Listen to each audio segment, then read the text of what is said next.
नमस्कार साथियों, जैसा कि हम लगातार अपने चैनल लोहिया पेज के ऊपर लेकर आते हैं जनता से जुड़े मुद्दे और जनता से जुड़े नेता कार्यकर्ता, उसी क्रम में आज हमारे साथ मौजूद हैं भारतीय जनता पार्टी से जुड़े एक संगठन यानी कि भारतीय जनता पार्टी का जो युवा मोर्चा है उसके मंडल अध्यक्ष सुमित अवस्थी जी। बहुत बहुत धन्यवाद सर कि आपने मुझे टाइम दिया। बहुत बहुत आभार आपका। अवस्थी जी, अब भाजपा से बिलोंग करते हैं जी। तो इस समय सत्ता में हैं आप। जी। विकास काम किए होंगे आपने कुछ, जी। तो कोई विकास काम बना दीजिए। जी। भारतीय जनता पार्टी की जब से उत्तर प्रदेश में सरकार बनी है, माननीय मुख्यमंत्री योगी आदित्यनाथ जी के नेतृत्व में लगातार प्रदेश विकास की ऊंचाइयों को छू रहा है।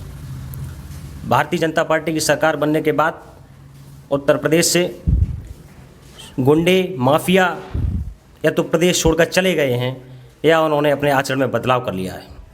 भारतीय जनता पार्टी के मुख्यमंत्री पूजनीय महाराज योगी आदित्यनाथ जी भारतीय जनता पार्टी को मजबूत करने में दिन रात एक कर रहे हैं और जनता जनार्दन की हर संभव मदद करने का प्रयास कर रहे हैं। कोरोना काल में हमारे प्रदेश के यशस्वी मुख्यमंत्री माननीय योगी आदित्यनाथ जी ने प्रदेश के लगभग सभी जनपदों का दौरा किया। ऐसा मुख्यमंत्री मैंने अपने राजनीतिक काल में पहली बार देखा, जो जनता के बीच कोरोना काल में लगातार सक्रिय रूप से रहा। आपको ध्यान होगा, हमारे मुख्यमंत्री जी आप जनपद इटावा के सफाई पीजीआई का भी निरीक्षण करने आए थे, लेकिन उसमें मरीजों से मिलने नहीं दिया गया था। मरीजों से मिला मुख्यमंत्री जी ने मिला, उनके साथ क्षेत्रीय विधायक और सांसद सब लोग मौजूद थे, मरीजों की समस्या को सुना। अभी चक्करनगर आने वाले थे, लेकिन चक्करनगर का दौरा क्यों रद्द कर दिया? नहीं, सफाई वो मुख्यमंत्री जी माननीय अभी जो बाढ़ चल रही थी ना, उसमें चक्करनगर का दौरा था योगी जी का, लेकिन फिर चक्करनगर क्यों नहीं गई? माननीय योगी जी ने चक्करनगर का हवाई सर्वे किया, उसके बाद इटावा पुलिस लाइन पर उतरकर चक्करनगर के बाढ़ पीड़ितों से मुलाकात की। अच्छा, बाढ़ पीड़ित चक्करनगर के इटावा गए हुए थे। जी। कितनी संख्या होगी उनकी? बाढ़ पीड़ित इटावा गए हुए थे और कुछ इटावा क्षेत्र में भी बाढ़ थी ना, वहाँ के भी कुछ लोग थे, उनको खास सामग्री उपलब्ध कराई माननीय मुख्यमंत्री जी ने अपने स्वयं। आप देखिए, प्रदेश का मुख्यमंत्री स्वयं जनता के बीच उतर रहा है, ऐसा आपने कभी देखा? माननीय अखिलेश जी समाजवादी पार्टी के मुखिया हैं, कोरोना काल में उनके कार्यकर्ता या वो कितना एक्टिव रहे, ये तो नहीं। मैं चक्करनगर में गया, मैंने देखा समाजवादी लोग काम कर रहे थे उधर। मुझे आपके भारतीय जनता पार्टी का एक भी कार्यकर्ता, एक भी नेता मुझे नहीं दिखाई दिया। भारतीय जनता पार्टी के कार्यकर्ता, आप मुझे फोटो दिखा दीजिए, आप मुझे वीडियो। जी बिल्कुल दिखा देंगे, बिल्कुल दिखा देंगे। भारतीय जनता पार्टी के कार्यकर्ता पूरे कोरोना काल में पूरे प्रदेश नहीं पूरे देश में सक्रिय रूप से काम करते आए। चक्करनगर में आपने कहाँ काम किया? चक्करनगर में हमारी भारतीय जनता पार्टी के यशस्वी जिला अध्यक्ष माननीय अजय धाकरे जी और जो अभी वर्तमान के जिला अध्यक्ष माननीय संजीव राजपूत जी, सब लोग सक्रिय रूप से, माननीय सांसद जी हमारे सुप्रताप शाही जी लगातार 3-4 दिन बाढ़ प्रभावित क्षेत्रों में ही रहे। जो हमारे प्रभारी मंत्री जी हैं वो लगातार क्षेत्र में ही रहे। भाई साहब, ये नहीं आप कह सकते। भारतीय जनता पार्टी चुनाव में 4 महीने का समय शेष है जी। हम कुछ आपसे क्वेश्चंस पूछना चाह रहे हैं जी, और आपके दल से बिलोंग है। जी जी। आपने 2017 में, जब सरकार नहीं थी आपकी, चुनाव में आने से पहले जी, अपना एक संकल्प पत्र लाए थे, घोषणा पत्र लाए थे। जी जी, है ना? मैं अपने दर्शकों को दिखा देना चाहता हूँ कि इस तरीके का घोषणा पत्र था, संकल्प पत्र था, और इसमें उन्होंने आपने बहुत सारे वादे किए थे जी, है ना? जैसे पहला, कृषि विकास का बने आधार।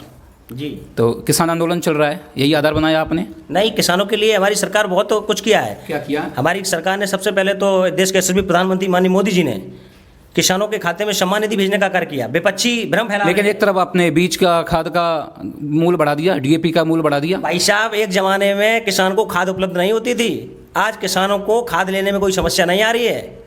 देश के प्रधानमंत्री दूसरी बात ये काम हो रहा है। सुमित जी, विपक्षी भ्रम फैला रहे हैं भाई साहब। विपक्षियों का भ्रम अब चलने वाला नहीं है। 2022 में चलिए माननीय मुख्यमंत्री जी 350 सीटों से ऊपर आएंगे लेके उत्तर प्रदेश में। दूसरी बात, चलिए हम आपका दूसरा कर देते हैं जी। आपने बोला था कि एमएसपी पर खरीद होगी जी। कितने खरीद एमएसपी पे उत्तर प्रदेश में हो रही है? एमएसपी पे भाई साहब बहुत अधिक कीमत से ज्यादा खरीद हुई है। गेहूं की मैं गांव गया, लोगों ने कहा कि एमएसपी पर कोई खरीद नहीं हुई।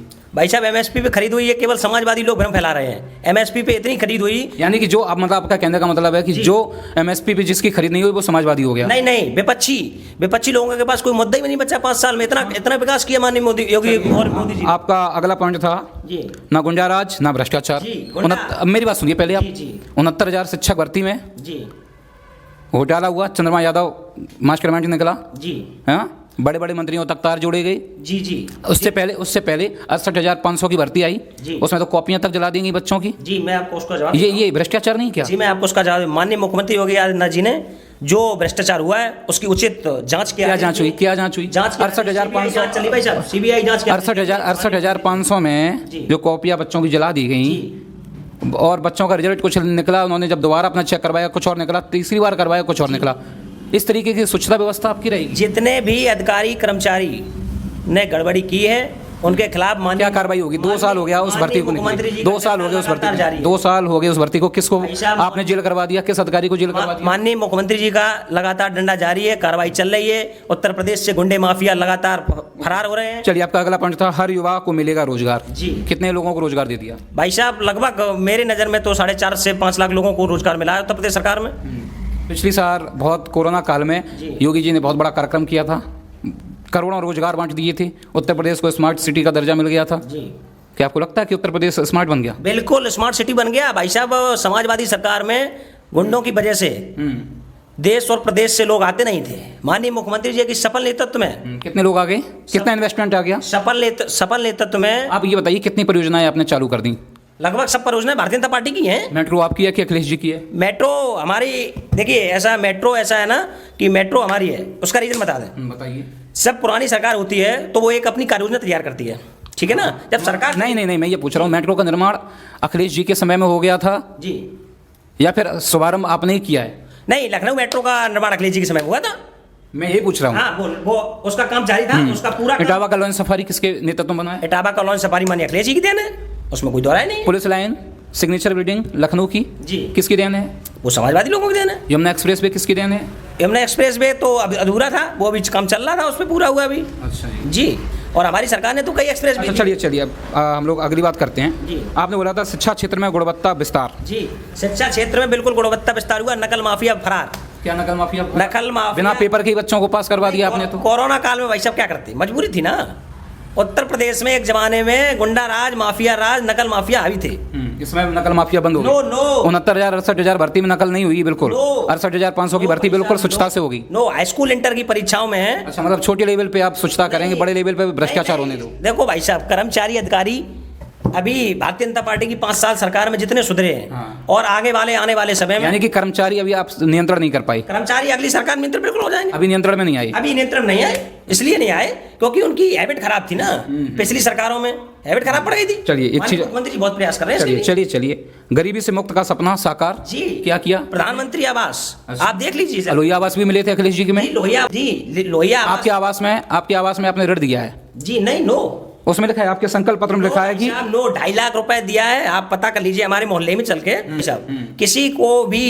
ये तो सरकार की जिम्मेदारी होती है जी। हर सरकार ने जिम्मेदारी निभाई। अखिलेश जी की सरकार थी, उन्होंने लोहिया आवास दिए। हमारे प्रधानमंत्री जी ने जो सीधा पैसा भेजा, सीधा पब्लिक के खाते में गया पैसा।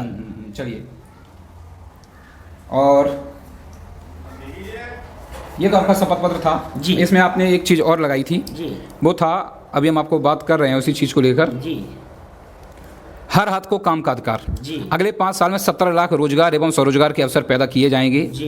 है ना। उत्तर प्रदेश में स्थापित हर उद्योग में 90% नौकरियों को प्रदेश के युवाओं के लिए आरक्षित किया जाएगा। जी। कितने लोगों को आपने नौकरियां दे दी?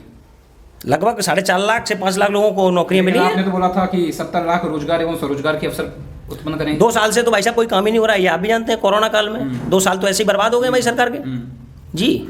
अच्छा, एक और आपका है मुफ्त लैपटॉप और इंटरनेट। जी। आपने बोला था इसमें प्रदेश के सभी युवाओं को कॉलेज में दाखिला लेने पर, यानी कि आप 12th पास करके जब ग्रेजुएशन के लिए जाएंगे जी, तो बिना जाति और धर्म के भेदभाव के मुफ्त लैपटॉप दिया जाएगा। कितने लोगों को लैपटॉप दे दिया आपकी सरकार ने? लैपटॉप देने की बात तो अभी प्रकाशित हुई ना। प्रकाश नहीं हुई, आपका घोषणा पत्र है। मैं आप जनता को दिखा देना चाहता हूँ। ये देखिए, जूम करके दिखाइए थोड़ा, घोषणा पत्र। इस पे प्रयास चल रहा है, अभी काम चल रहा है। 4.5 साल हो गए, आपका प्रयास चलता रहेगा। भाई साहब 2.5 साल तो कुछ हुआ ही नहीं, ये तो आप भी जानते हैं ना। 2.5 साल तो गरीबों के बीच में हमारी सरकार बनी रही, भारतीय जनता पार्टी। चलिए, 2.5 साल उससे पहले जी, उससे पहले आपने लैपटॉप दिया। जब सरकार बनी उसके तुरंत बाद करना चाहिए था, लैपटॉप देना चाहिए था। इसके अलावा और सुनिए उसमें क्या है। अखिलेश जी ने भी कहा था भाई साहब लैपटॉप देने के लिए, तो उन्होंने लैपटॉप दिया। मेरी बात तो सुनिए, उन्होंने कहा था सबको देंगे बिना भेदभाव के, लेकिन 2012 में उनकी सरकार बनी। मेरी बात सुनिए, आप उनको तो जनता ने सबक सिखाया ना। जी बिल्कुल, आप अपनी बातों को लेके आए, भाई साहब आपको तो पूरा करना चाहिए। आप ये बोलेंगे कि नहीं उनकी